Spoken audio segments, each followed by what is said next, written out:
जी हाँ गुरुदेव,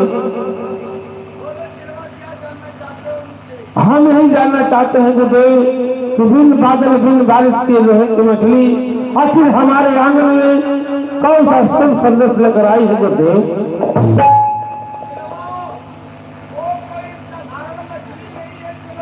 क्या करें गुरुदेव?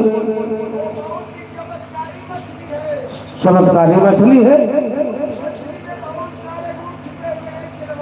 कैसा गुण है गुरुदेव?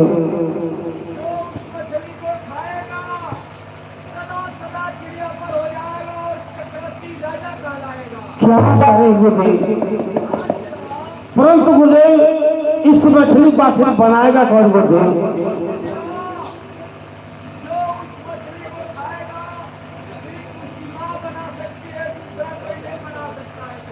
धन्य हो गुरुदेव।